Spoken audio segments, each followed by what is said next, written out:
हमने बात की थी आज माइस्थीनिया ग्रेविस की, और इसके बाद हम लोगों ने बात की थी उसके कॉजेस की, डायग्नोसिस की बात की थी, ट्रीटमेंट की बात की थी, फिर हमने थायमेक्टमी की बात की थी, प्लाज्मा एक्सचेंज की बात की थी, then we went toward the IV immunoglobulin, and then we went to the lifestyle changes, that what changes we need to have, और ग्रेजुअली इन तमाम चीज़ों के ऊपर इंडिविजुअली हम लोग ऑन बोर्ड रहे। अभी हम लास्ट जो डिस्कस कर रहे थे वो हमारी डिस्कशन थी related to the Parkinson's disease and its sign and symptoms and rest of the concerns. So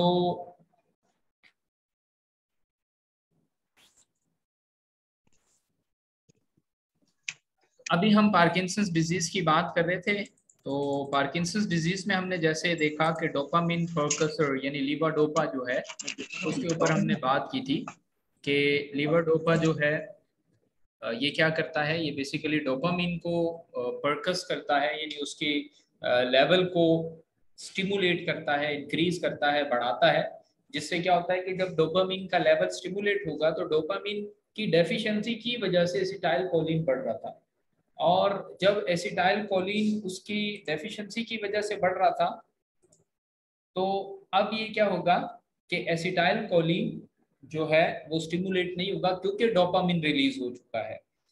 इसका एक्शन कैसे होगा, लीवोडोपा क्या करेगा, रिजिडिटी, ट्रेमर्स और दूसरे सिम्टम्स को जो है डिक्रीज करेगा, ये इसका एक्शन है। और थेरेप्यूटिक यूज क्या है कि ये कंबाइन किया जाता है विद कार्बिडोपा, जो क्या है एक पोटेंट और इफेक्टिव ड्रग है। किस चीज में कि जो भी हमारे मार्केट्स के अंदर पार्किंसंस को ट्रीट करने के लिए जो इफेक्टिव मेडिसिन है फॉर द टाइम बिंग, वो क्या है, लीवाडोपा है, लीवोडोपा, और इसके साथ कॉम्बिनेशन की जाती है, यानी इसके साथ कंबाइन किया जाता है कार्बिडोपा को, और दोनों को कंबाइन करके जब हम देते हैं तो उससे क्या होता है कि जो आपको रिजल्ट मिलता है वो पॉजिटिव मिलता है। और रिजल्ट के अंदर क्या मिलेगा आपको कि मसल्स के अंदर जो रिजिडिटी है, जो ट्रेमर्स हैं, या और भी कोई ऐसे सिम्टम्स हैं जो रिलेट करते हैं पार्किंसन से, वो इरेडिकेट हो जाते हैं, खत्म हो जाते हैं, कम हो जाते हैं। फिर ये कैसे एब्जॉर्ब होता है और कैसे बॉडी के अंदर मेटाबोलाइज होता है, तो इसकी हम बात करें तो ये रैपिडली एब्जॉर्ब होता है इंटेस्टाइन के अंदर। और ये इंटेस्टाइन में कब एब्जॉर्ब होता है, जब हमारी बॉडी के फूड कंटेंट जो है, यानी जो इंटेस्टाइन जो है वो एम्प्टी होती है, या उसके अंदर जो बाकी कैटाबोलिज्म का प्रोसेस या मेटाबॉलिज्म का प्रोसेस कंप्लीट हो चुका होता है, तो उसके बाद क्या होता है कि इंटेस्टाइन के अंदर इसकी एब्जॉर्प्शन होती है। Then levodopa have the short life of 1 to 2 hours, यानी ये 1 to 2 hours के अंदर जो है इसकी शॉर्ट लाइफ होती है। और ये क्या करता है, फ्लक्चुएशन कॉज करता है। अब फ्लक्चुएशन क्या है, फ्लक्चुएशन बेसिकली ये एक ऐसा कंसर्न है कि जिससे ये शो होता है कि कोई भी ऐसी चीज जो कि हमारी बॉडी के अंदर चेंजेस ला सके, यानी अप एंड डाउन क्रिएट कर सके, उसको हम फ्लक्चुएशन का नाम देते हैं। तो ये प्लाज्मा फ्लक्चुएशन का काम करता है। Injection of meal particularly in high protein, ये मजीद क्या करता है, जो मील्स की इंजेक्शन है उसमें भी जो है अपना वर्कआउट करता है। अब मील की इंजेक्शन में जब वर्कआउट करेगा तो जैसे हमने ऊपर बात की कि इंटेस्टाइन के अंदर एब्जॉर्प्शन है इसकी, तो वहां से भी क्या होगा, इसका काउंटर एक्ट होगा। फिर इसी तरह large neutral amino acids, for example leucine है, आइसोल्यूसीन है, ये क्या करते हैं, लीवोडोपा के साथ compete करते हैं, यानी उसके साथ कंबाइन होते हैं, एब्जॉर्ब होते हैं, और फिर गट के अंदर जाते हैं। अब गट क्या है, इंटेस्टाइन है ऑब्वियसली, जो ट्रांसपोर्ट करती है पूरी बॉडी के अंदर लीवोडोपा को थ्रू आउट द बॉडी। और इसी तरह लीवोडोपा क्या करता है, ये स्टमक के अंदर से जो है 45 मिनट्स के अंदर ये हमारी बॉडी से डिसॉल्व हो जाता है, यानी हमारे स्टमक से जो है वेपोरेट हो जाता है। अच्छा जी, इसके एडवर्स इफेक्ट क्या है, अब देखें, ये चूंकि आपकी बॉडी के अंदर मेटाबॉलिज्म का काम करती है, या आप ये कह सकते हैं कि आपके इंटेस्टाइन के अंदर गट ट्रैवलिंग है, तो जब आपके इंटेस्टाइन की ट्रैवलिंग ज्यादा होगी तो ऑब्वियसली वहां पर जो फूड कंटेंट है वो जल्दी मेटाबोलाइज होंगे। जब जल्दी मेटाबोलाइज होंगे, डिजोल्व होंगे, तो ऑब्वियसली आपकी बॉडी को दोबारा जो है फूड कंटेंट की रिक्वायरमेंट होगी, जिससे आपको क्या होगा, जो है एनोरेक्सिया फीलिंग होगी। अब देखें, एनोरेक्सिया चूंकि लॉस ऑफ एपेटाइट है, अब यहाँ पर मेटाबॉलिज्म और टॉक्सिसिटी की प्रोडक्शन की वजह से भी क्या कॉज हो सकता है कि एपेटाइजर जो है वो आपकी डिक्रीज हो जाएगी। Then we have the nauseatic feeling, tachycardic and hypotension and psychiatric problems. अच्छा, ये चूंकि साइकेट्रिक प्रॉब्लम्स का यहाँ कंसर्न इसलिए इम्पोर्टेंट है क्योंकि ये डोपा और डिबूटा की डायरेक्ट इनडायरेक्ट काउंटर फायर करता है।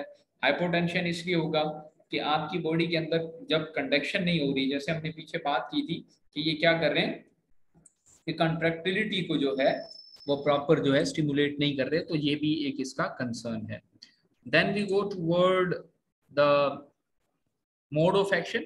सो एमओए क्या करता है, यानी मोड ऑफ एक्शन इसका कैसे होता है कि सबसे पहले जो सेल्जिलाइन है वो सिलेक्टिव जो इनहिबिटर्स हैं उसके ऊपर क्या करता है, मोड ऑफ एक्शन करता है। अब मोड ऑफ एक्शन कैसे करता है कि जो सेल्जिलाइन जो इनहिबिटर है यानी सेल्जिलाइन एंजाइम्स जो है वो आइसोफॉर्म की सूरत में यानी उसको न्यूट्रलाइज करता है, यानी उसको ऐसी सिचुएशन में लेकर आता है कि वो चाहे डोपामिन को, नोरेपी को या एसिटाइल कोलिन को या सेरोटोनिन को, किसी भी एंजाइम्स को क्या कर लेता है, रिसेप्टर को रिसीव कर लेता है। यानी जो भी एंजाइम्स उसको रिसीव होंगे उसको एडजस्ट करेगा, एब्जॉर्ब करेगा और वहां पर उसकी जो एनफ अमाउंट है उसको डी न्यूट्रलाइज करेगा। Then we have the pharmacological effect. तो फार्माकोलॉजिकल इफेक्ट में लीवाडोपा क्या फार्माकोलॉजिकल इफेक्ट ये है कि ये क्या करता है कि ये एज अ सोल एजेंट काम करता है। और सोल एजेंट का मतलब यहाँ पर ये है कि ऐसा एजेंट जो कि किसी भी सिचुएशन के अंदर जाकर अपना प्रॉपर एक्टिविटी या एक्शन करे, यानी खुद ब खुद कोई भी कंसर्न या कोई भी एक्टिविटी जो है वो परफॉर्म करे, ना कि किसी के ऊपर डिपेंडेंट रहे। एडवर्स इफेक्ट के अंदर क्या होगा कि एडवर्स इफेक्ट में अगर आप लीवाडोपा और इसकी कम्बिनेटिव मेडिसिन देते हैं तो स्लीपिंग पैटर्न डिस्टर्ब होगा, मूड इरिटेबिलिटी हो सकती है, डिस्काइनेसिया हो सकता है, यानी आपकी बॉडी की जो एक्सर्शन है, एक्टिविटी है, वो डिस्टर्ब हो सकती है। और जीआईटी डिसऑर्डर, जीआईटी डिस्ट्रेस इसलिए क्योंकि हमने पीछे बात की कि ये मेटाबॉलिज्म के अंदर इसका जो है रोल होता है। हाइपोटेंशन भी हम पीछे बात कर चुके हैं कि इसकी वजह से हाइपोटेंशन कॉज हो सकता है क्योंकि ये क्या करता है कि आपकी जो मोटर नर्व्स हैं या मोटर जो मसल्स हैं उसके ऊपर वर्क करता है। ओके, मेप्रिडाइन एंड सेल्जिनाइन कॉम्बिनेशन में क्या क्या चीजें आती हैं, यानी इन दोनों की कॉम्बिनेशन में अगर हम दोनों मेडिसिन को कंबाइन करके देंगे तो हमें क्या क्या चीजें मिल सकती हैं। जैसे यहाँ पर एक वो सिंपल बात की गई कि एजिटेशन, तो अगर बात की जाए एजिटेशन की, डेलीरियम की और डेथ की, तो इसमें ये समझ में आया कि डेथ कॉज हो सकती है, नहीं इतना ज्यादा एडवर्स इफेक्ट है कि ये कॉज कर सकता है डेथ को। Then agitation is that the anxiety and the nervous excitement, यानी कि आपकी बॉडी के अंदर जो नर्व एक्टिविटी है वो जो है मतलब काफी ज्यादा एक्टिव हो सकती है, यानी आपकी बॉडी के अंदर जो है एब्रप्ट चेंजेस आ सकती हैं। Then we have the delirium. Delirium basically क्या है, ये सडन ब्रेन के अंदर जो है चेंजेस हों जिसमें आमतौर पर जो है कंफ्यूजन या इमोशनल डिस्टर्बेंस जो है, ये चीजें जो है डिलीरियम के अंदर कंसीडर की जाती हैं। तो अगर हम जो है कॉम्बिनेशन मेडिसिन देंगे तो क्या होगा कि जो है आपकी साइकोलॉजिकल चेंजेस, आपकी कंफ्यूजन एबिलिटी और इमोशनल डिस्टर्बेंस और सीवियर लेवल पर इसमें अगर होगी तो डेथ भी कॉज हो सकती है। अगर इसके हम कैटाकोलामाइन या मिथाइल ट्रांसफेरेज इनहिबिटर्स की बात करें तो इसमें सबसे पहले क्या होता है कि पेरिफेरल डोपामिन जो है वो डीकार्बोक्सिलेट एक्टिविटी होगी, यानी डोपामिन क्या होगा, डीकार्बोनेट। डीकार्बोनेट का मतलब ये कि उसकी जो अमाउंट है या उसकी जो स्ट्रेंथ है या उसकी जो रिक्वायरमेंट है वो रेयर हो जाएगी, कम हो जाएगी, लेस हो जाएगा अपनी अमाउंट से। अब जब वो रेयर होगा तो जब उसके साथ मिथाइल डोपामीन दिया जाएगा या मिथाइल डोपा दिया जाएगा तो वो क्या करेगा, instead of having the dopamine, CNS को जो है रिप्लेस कर लेगा सेंट्रल नर्वस सिस्टम के अंदर डोपामिन को। तो डोपामिन को जब मिथाइल डोपा रिप्लेस करेगा तो उसका जो भी कनेक्शन होगा, यानी कनेक्शन से मतलब ये है कि जो भी उसने काम करना होगा, यानी जो उसकी एक्टिविटी परफॉर्मेंस होगी, वो क्या कर लेगा, उसको परफॉर्म कर लेगा। यानी सिंपल यहाँ पर ये कि लीवर डोपा क्या करेगा, डोपामिन को रिप्लेस कर लेगा। जब लीवर डोपा डोपामिन को रिप्लेस कर लेगा तो आपकी जो डोपामिन की जो एक्टिविटी है वो प्रॉपरली परफॉर्म कर लेगा, यानी वो एक्टिविटी नॉर्मली वर्क कर लेगा। लेकिन कब करेगा, जब डोपामिन लेस होगा और लीवर डोपा आप जो है एडमिनिस्टर करेंगे। इसके यूजेज क्या हो सकते हैं कि ये ड्रग इंडिविजुअली, मतलब ये सोलो फॉर्म में दी जा सकती है, जरूरी नहीं कि इसके साथ कोई कम्बिनेटिव मेडिसिन हो। और ये फार्मूला कम्बिनेशन में भी आ सकता है, जैसे लिवोडोपा, कार्बिडोपा और एंटासेप्टोन, जो कि हमारे पास अवेलेबल है मार्केट्स के अंदर। इसकी एडवर्स रिएक्शन की बात करें तो बोथ ड्रग की कम्बिनेशन में, यानी एडवर्स इफेक्ट के साथ भी और पेशेंट के साथ भी जो है ये मतलब आ सकती है। लेकिन क्या है इसका एडवर्स इफेक्ट, कि पेशेंट को जो है पोस्चरल हाइपोटेंशन होगा, यानी जब भी वो पोजीशन चेंज करेगा तो वो हाइपो में जा सकता है। डायरिया है, नोजिएटिक फीलिंग है, लॉस ऑफ, ये सारी चीजें हम पीछे देख चुके हैं, एनोरेक्सिया, डिस्काइनेसिया और hallucination, sleep disorders and hepatic necrosis, यानी जो जो हेपेटिक है, लिवर है, उसकी जो सेल्स हैं उसकी डैमेज या डेथ को कंसीडरेशन किया जा रहा है। Then we have other dopamine agonist, यानी ऐसे जो चीजें जो कि हमारे डोपामिन के अगेंस्ट काम करें, यानी लीवर डोपा के एंटी काम करें, तो वो भी हमारे पास हैं। उसमें क्या है कि ब्रोमोक्रिप्टाइन एंड पेर्गोलाइड, ये क्या है, एरोगेटिक एल्कोलॉइड्स हैं, जो क्या करते हैं, पार्शियल एगोनिस्ट का काम करते हैं as a dopamine.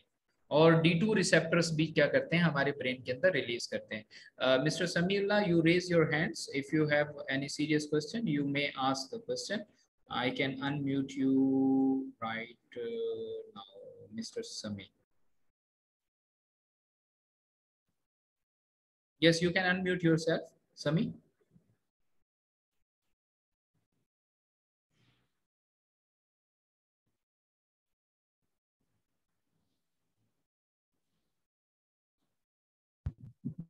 Sir liver necrosis कैसे कराएगा सर, इसका मैकेनिज्म क्या होगा कि लीवर नेक्रोसिस करा देगा?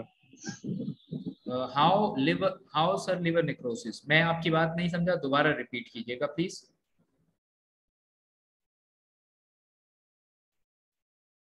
समी, will you please repeat your question? Hello. Okay समी, आई थिंक आपको मेरी आवाज नहीं आ रही है। I am asking, I didn't got your question please, what ever you have question please repeat it. Flat पे था सर कि लीवर नेक्रोसिस कराएगा ये ड्रग। अब एनोरेक्सिया और डिस्काइनेसिया ये सारी चीजें सर समझ आ गई, जी जी। बट लीवर नेक्रोसिस कैसे कराएगा सर ये ड्रग, लीवर डोपा की अगर बात करें? हेपेटिक नेक्रोसिस की बात आप कर रहे हैं, देखें हमने पीछे बात की थी कि इसकी एब्जॉर्प्शन जो है वो इंटेस्टाइन में होती है। अच्छा, ये जब एब्जॉर्ब होगा, मेटाबोलाइज होगा, तो इस यहाँ से जो रिसेप्टर्स कह लें, या आप ये कह लें कि इसके अंदर जो अमाउंट ऑफ डोपामिन है या लीवाडोपा है, वो ट्रेवल करेगी with the help of blood vessels. First it will go toward the hepatic area, liver, then it will move जी toward the throughout the body. अब अगर वहां पर इस डोपामिन की एक्साइटेबिलिटी ज्यादा है, यानी उसकी, अब हम आगे भी देख रहे हैं कि यहाँ पर क्या है, एल्कोलिक कंडीशन है, कि अगर उसकी अल्कली अमाउंट ज्यादा होगी, एल्कोलोसिस और acidosis both condition lead to the necrosis and the ischemic situation. So in short इसका यही है कि जब भी एब्जॉर्प्शन के बाद ये हमारे ब्लड वेसल्स हेपेटिक आर्टरीज के जरिए, हेपेटिक वेन के जरिए से, सॉरी, थ्रू द लिवर ये अप्रोच होंगी, तो वहां पर अप्रोच करने के बाद जब ये डी न्यूट्रलाइज होने की कोशिश करेंगे, तो वहां पर अगर इनके अंदर जो कोटेड लेयर है वो एसिडिक या एल्कलिक फॉर्मेशन के अंदर होगी, तो वो क्या करेगी, इरिटेट करेगी आपके हेपेटिक सेल्स को। उस इरिटेशन की वजह से क्या कॉज हो सकता है, नेक्रोसिस या इस्केमिक सिचुएशन कॉज हो सकती है। ठीक है डियर। अच्छा, अब हम बात कर रहे हैं ब्रोमो क्रिप्टाइन यानी कि डोपामिन के एगोनिस्ट जो कोई भी चीज है या कोई भी मेडिसिन है वो क्या है। अब डोपामिन के एगोनिस्ट अगर हम कोई मेडिसिन यूज कर रहे हैं तो डोपामिन को क्या करेगी, वो ऑब्वियसली डोपामिन लेवल को न्यूट्रलाइज करेगी, उसकी एक्टिविटी को डिफंक्शनलाइज करेगी, तब जाकर उसका काम फिनिश होगा। यानी अगर आपकी बॉडी के अंदर डोपामिन लेवल ज्यादा है और आपने डोपा दे दिया है तो उसको डी न्यूट्रलाइज कैसे किया जा सकता है। इसको जो हमारे पास मेडिकल कम्बिनेशन के अंदर जिस फॉर्म के अंदर जो आ रही है वो ब्रोमोक्रिप्टाइन के नाम से आ रही है और पेरकोलाइट के नाम से आ रही है मेडिसिन। और इसको कब यूज किया जाता है, कम्बिनेशन के अंदर भी, और कम्बिनेशन किसके साथ किया जाता है, विद द लिवोडोपा। अब ये क्यों की जाती है, और इवन विद द एंटीकोलिनर्जिक। अब एंटीकोलिनर्जिक हमने ऊपर सारी बातें कर चुके हैं कि कौन कौन सी एंटीकोलिनर्जिक मेडिसिन है, तो उनके साथ कम्बिनेशन में दिया जा सकता है। और कम्बिनेशन में जब भी दी जाएगा तो ये करेगा क्या, ये आपकी बॉडी के अंदर डोपा को जो है, डोपामिन को स्टिमुलेट करेगा। अब डोपा स्टिमुलेट हो गया तो फिर आपकी बॉडी के अंदर जो भी कंसर्न्स हैं। अच्छा, आवाज अगर नहीं आ रही है किसी को तो प्लीज चेक योर सेटिंग्स, और still you don't have any voice, so give me another message. Okay, then we go toward adverse reaction. देखिए ये एडवर्स रिएक्शन तकरीबन सेम ही है कि एनोरेक्सिया है, नोजिया है, वॉमिटिंग है। एंड कार्डियो के अंदर बात करें तो पोस्चरल हाइपोटेंशन है। इसी तरह हम बात करें तो कार्डिक एरिथमियाज है। देन डिस्काइनेसिया यानी मूवमेंट या बिहेवियरल चेंजेस से रिलेट बात कर रहा है कि कंफ्यूजन है, हेलुसिनेशन है, ये पीछे हम सारी बातें कर चुके हैं। एर्गॉट रिलेटेड इफेक्ट्स यानी आपकी जो पल्मोनरी इनफिल्ट्रेशन है, एरिथ्रोमिग्लिया है यानी एरिथ्रोसाइट्स की जो एक्यूमुलेशन है, तो ये सारी चीजें आपकी एडवर्स इफेक्ट में आ सकती हैं। और रोपनिलोल जो है ये बेसिकली ये भी क्या है, डोपामिन रिसेप्टर एगोनिस्ट है।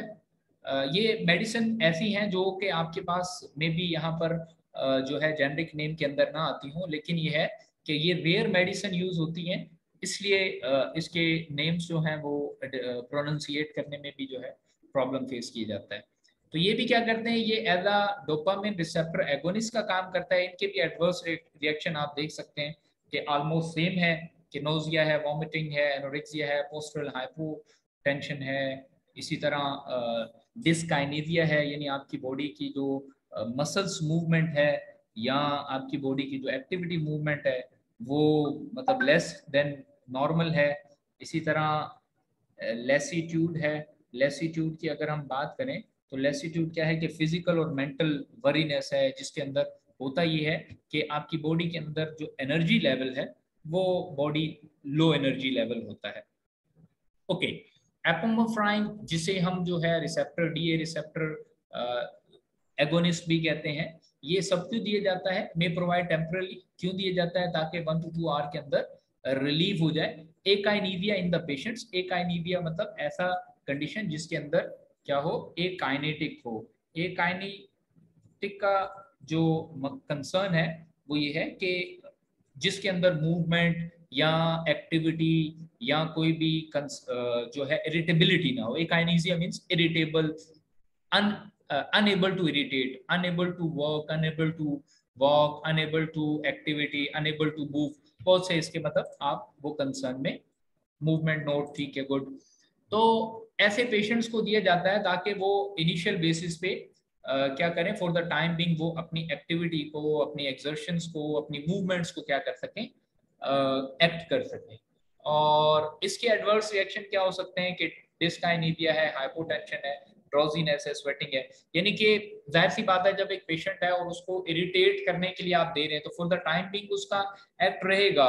जैसे शॉर्ट रिलीविंग की हमने ऊपर बात की कि ये 1 to 2 आवर के लिए तो एक्ट करेगा, लेकिन आफ्टर 1 to 2 आवर्स इसका एक्ट जब खत्म होगा तो फिर बॉडी क्या होगी, लेथार्जिक होगी, लेजी होगी और बॉडी रिस्पोंडेंट नहीं होगी प्रॉपरली। इसी तरह एमनेटाडाइन है, इसका मोड ऑफ एक्शन की अगर बात करें तो ये क्या है, डोपामिनर्जिक ट्रांसमिशन है और इसका मैकेनिज्म अननोन है कि कैसे काम करता है, यानी इसकी पैथोफिजियोलॉजी मतलब हम नहीं, वी हैव नो आइडिया कि कहाँ से और कैसे होती है, बट इसको जनरली जो रिलीज होता है ये डोपामिन को क्या करता है, रिलीज करता है, रिलीज ऑफ द डोपामिन और इनहिबिट द डोपामिन। यानी देखें दोनों काम ये कर सकता है कि ये डोपामिन को भी रिलीज कर सकता है और उसको इनहिबिट भी कर सकता है। अब इनहिबिट किसको कर रहा है, रीअपटेक को, यानी कि रिलीज जो हो रहा है उसको तो कर रहा है, लेकिन रीअपटेक यानी कोई भी डोपामिन अगर सिडेशन की कंडीशन में है तो उसको दोबारा से रीबूस्ट नहीं करेगा। और ये क्या कर रहा है, ये हमारी बॉडी के अंदर ब्लॉकिंग एजेंट का काम भी करता है। फार्माकोलॉजिकल इफेक्ट की बात की जाए तो ये क्या करता है, हमारी बॉडी के अंदर ब्रेडिकाइनेसिया को, रिजिडिटी को, ट्रेमर्स को और इन तमाम एक्टिविटीज को क्या करता है, इम्प्रूव करता है, या इसको आप ये कह लें कि दोबारा रीएक्टिवेट या रिवर्क करने के अंदर हेल्पफुल होता है।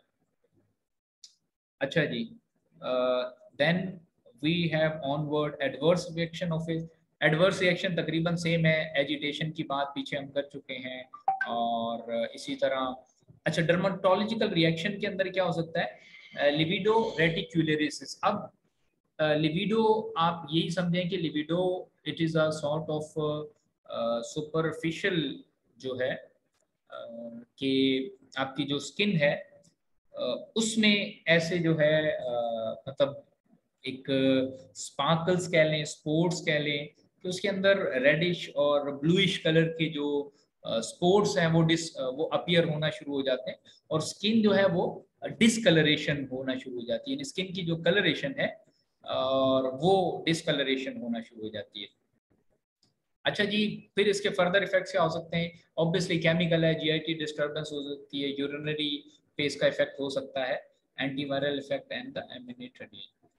ठीक है, तो then we have the acetylcholine blocker, ACTH जिसे हम कहते हैं, एसिटाइल कोलिन, यानी न्यूरोट्रांसमीटर को ब्लॉक करने के लिए जो एजेंट यूज किया जाता है, इसको जो है एंटी मिस्क्राइनिक एजेंट भी कहा जाता है, एंटी मिस्क्राइनिक ड्रग भी कहा जाता है। तो इट्स मीन के एंटी मिस्क्राइनिक ड्रग्स और agents are the agents that block the acetylcholine. इसका मोड ऑफ एक्शन क्या होगा, ये एक्सक्रीटरी सिस्टम में जाकर कोलिनर्जिक जो न्यूरॉन्स हैं, यानी जिनके अंदर कोलिनटेरेज हार्मोन्स या एंजाइम्स मौजूद होते हैं, वहां पर जाकर क्या करता है, ब्लॉक करता है म्यूस्करीनिक रिसेप्टर्स को, यानी उन रिसेप्टर्स को जो एसिटाइल कोलिन को रिसीव कर रहे हैं। अब जब ये उनके रिसेप्टर्स को ब्लॉक कर देगा तो ऑब्वियसली एंटी जो एसिटाइल कोलिन है वो बॉन्ड नहीं बना सकेंगे। जब बॉन्ड नहीं बनाएंगे तो वो न्यूट्रलाइज रहेंगे और ज्वाइंट या उसकी जो है जंक्शन नहीं बन पाएगी। इसके जो हमारे पास एंटी म्यूस्करीनिक एजेंट्स के अंदर जो हमारे पास ड्रग आ रही है वो बेंजोट्रोपिन है और ट्राईहेक्सी फ्लेक्सिनिडिल है। ये करती क्या है, ट्रेमर्स को इंप्रूव करती है, रिजिडिटी को कंट्रोल करती है, और ये पार्किंसंस में यूज होती है and adjunctively used with the Parkinson's and also alleviate the reversible extrapyramidal symptoms caused by the antipsychotic drugs, और ये antipsychotic drug के तौर पर भी यूज होती है। इसके एडवर्स इफेक्ट की बात करें तो ड्रॉजीनेस है, इन अटेंशन है, कंफ्यूजन है, डिल्यूजन, हेलुसिनेशन है, ये जर्नल एक स्पेसिफिक चीजें। और पेरिफेरल की बात करें तो एट्रोपिन की तरह ये एक्ट करता है, और टार्डिव डिस्काइनेसिया यानी ऐसा कि लॉन्ग टाइम तक जो है जो एक्टिविटी ना कर सका हो या कोई भी वर्कआउट ना कर सका हो, तो उन चीज़ों में भी इसका एडवर्स इफेक्ट है। So this was all about the nervous system drugs or pharmacology related to the nervous system. There were two major things, myasthenia gravis and Parkinson's disease. So I have the time to ask you any query or question. If you have any query or question, you can ask me now, or maybe you can give me a voice message in a group. So I will try to respond you as early as possible. So